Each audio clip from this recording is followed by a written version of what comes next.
Okay, so we have finished the squares, in this case all 3 of them, but of course it'll vary with however many you've casted on and how big you want your project to be. So right now we are getting ready to do the left side triangle for the first tier. And to do that, we are going to do as we have been doing, and we are going to pick up 5 stitches. So 1, 2, 3, 4, and 5. Now this triangle is going to be kind of interesting. This triangle is kind of stand out on its own, because unlike what we've done with the first triangle and the squares, we are not going to simultaneously attach it to another section while we're creating it. It's just going to be its own entity until we get to the next tier. Because this triangle, we are going to build the first square of the second tier off of the selvage of this. So it's just going to be its own entity this time around. So I'm going to start out by purling 5.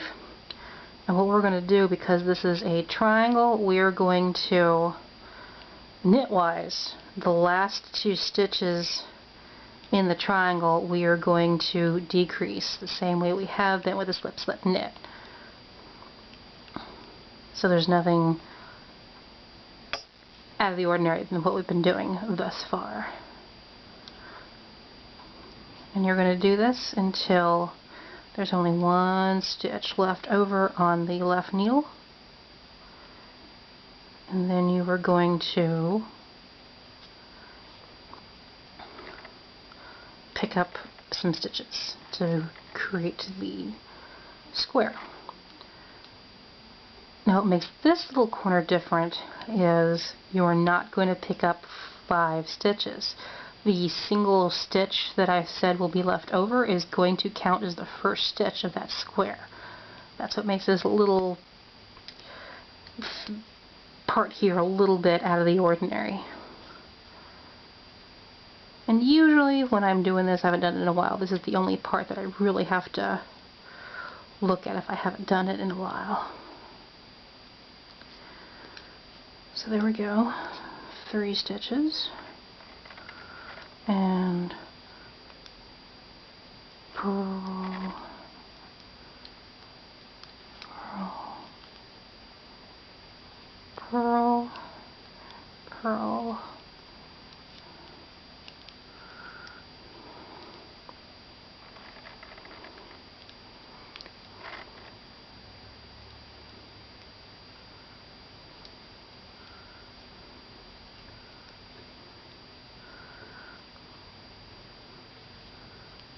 slip, slip, knits. Now we have 2.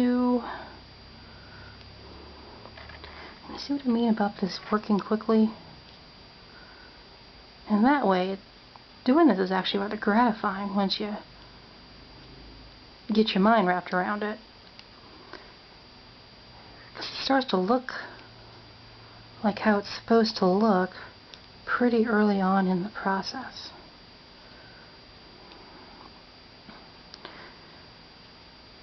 And that's because of the nature of the beast. Okay, so we have 4 stitches left, or 1 stitch left rather. But because of the nature of the beast, it pretty much finishes itself. I mean, the edges are really smooth, really finished off. So, like I said before, all you gotta do is weave in the ends when you're done. You've got yourself a done project. So, okay. So we've got this 1 stitch left over. You can see how it's working up. Now, you could do this 2 ways. You could either just slip this stitch onto the next needle, or you could purl it. I like the height that it gives when you purl it, so that's what I'm going to do. And like I said, we are not going to pick up 5 stitches this time. We're going to pick up 4 because this stitch counts as the first stitch of the square. So we're still going to have our 5. It's just we only need to pick up 4 to get that 5.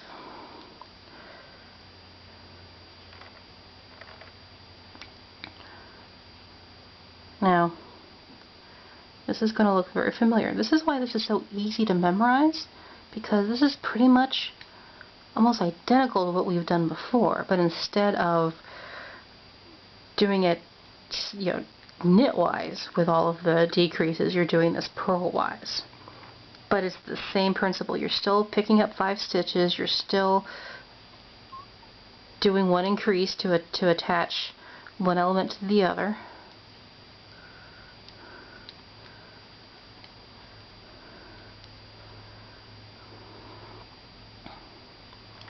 And it's actually fairly easy to keep track of once you've done it and you start seeing the pattern that kind of forms, and you can just bang out some Entrelac all day. It's really easy to keep track of.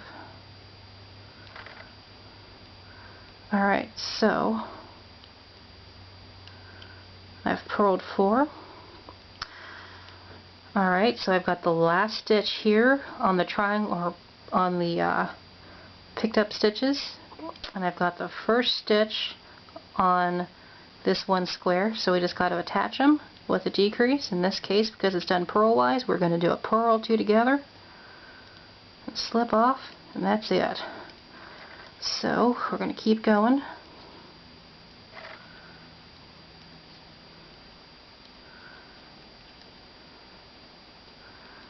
That should look very familiar to you, because that's pretty much what we did before, just kind of flipped over. And like I said before, this is when you're really going to start seeing that Entrelac look coming through, because you're going to have the opposing squares adding their own texture. Okay, so once again, because of the square, we have 4 purled stitches. We're going to attach 2 elements together with a decrease. We have 3 stitches left over on that square, and you can really start seeing how they kind of line up. Doesn't look like much now, but it will, I promise you. The first couple of tiers you do, they look weird and awkward, but once you do a few repeating sections, it really starts to look impressive. The other thing I probably should have talked about before, I might end up going back and adding it to the blog, is I like Entrelac with drape. In this case, I am using some worsted weight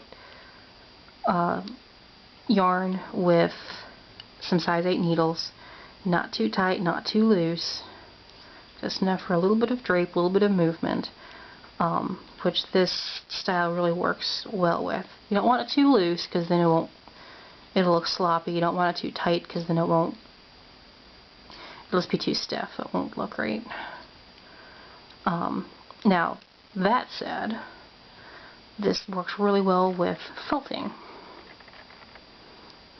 It gives a really, really interesting look when you felt it.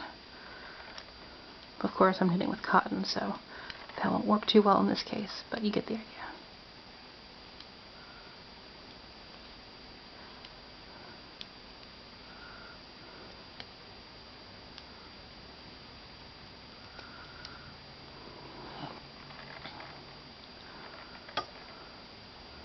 I'll start the next square for you, but I'm not going to do anything with it on camera because,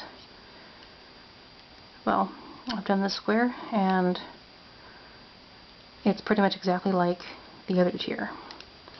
So you should be able to grasp the idea from there.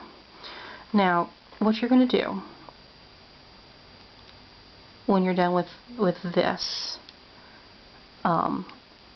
section of squares, this tier, and you have pretty much knitted everything and you're here basically, you're going to basically go back to tier 1. How you added that first triangle coming off of that foundation triangle row is how you're going to deal with it here. It's the same thing. And all you're going to do is just keep repeating tier after tier after tier until you get the length that you want. And then when you're happy with where it is, what you're going to do is you're going to do one more of that first tier, and then you're going to do the ending foundation triangles, which is what the last video will be. Alright, so I finished this first square on the second tier, and you can kind of see where it's going.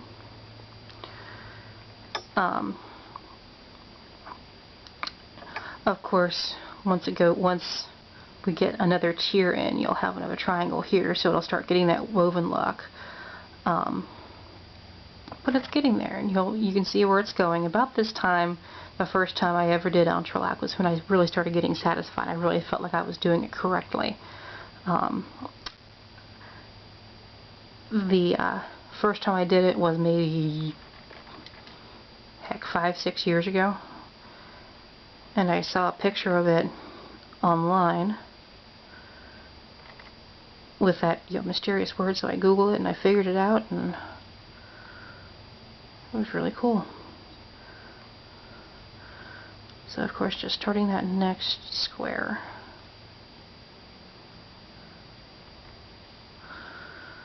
Alright, so this is where I'm going to leave you on this video.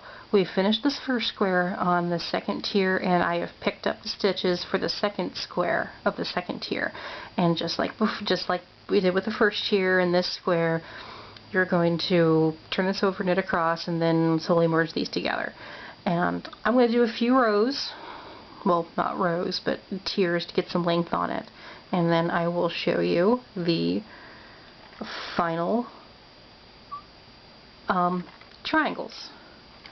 And those are really easy. It's basically a modified first tier. Not really hard at all.